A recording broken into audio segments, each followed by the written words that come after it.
So today we're going to be talking about how attachments lead to betrayal bonds. If you love this content, please don't forget to click the subscribe button and the notification bell. This way, every time I upload a new video or podcast, you, dear one, will be the first to know.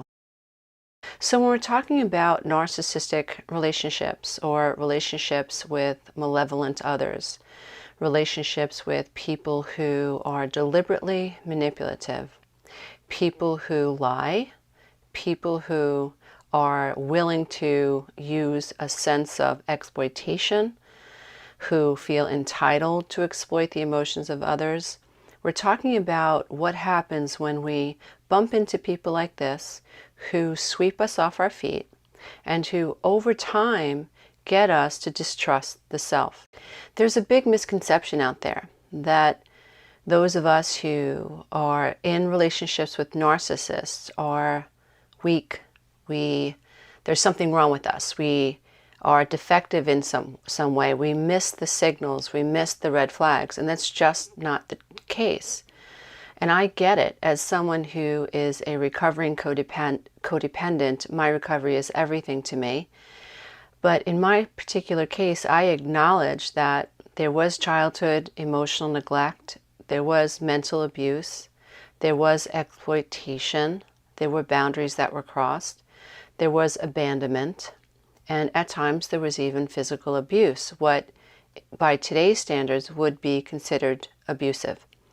Whether it was getting whooped with a belt, or hit with a spatula, or having some item thrown at you, or having your hair yanked, or hit with a brush, by today's standards, it would be considered blatant abuse.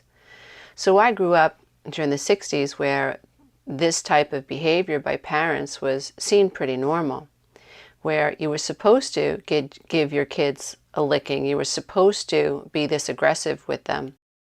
But today, I believe, thank goodness, there has been a shift, and we're recognizing that that is not the best way to rear children.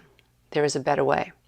But I, as a codependent woman, recognize that my childhood made me susceptible to someone who was more narcissistic.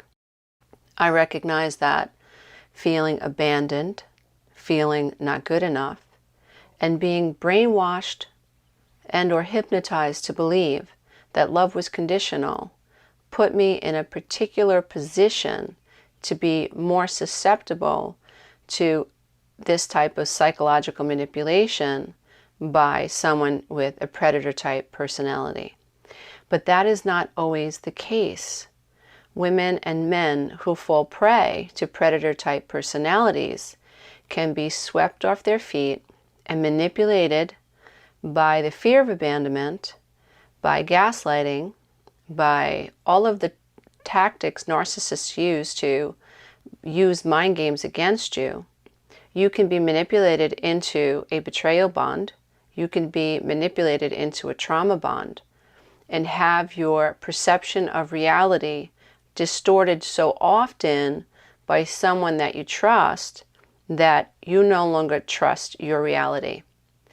I remember talking about this in The Road Back to Me, the first book that I wrote, and I also share about this in my online programs, where we have to recognize if this is the case, because awareness will set us free.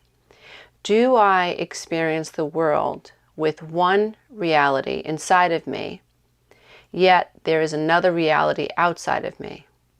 In other words, do I feel like something is wrong, but is my partner or my parents and is the world around me telling me nothing's wrong?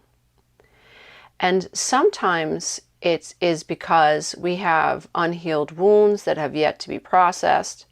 Sometimes it's because we are still emotionally unaware, cognitively unaware, and we carry perceptions of what love is with us.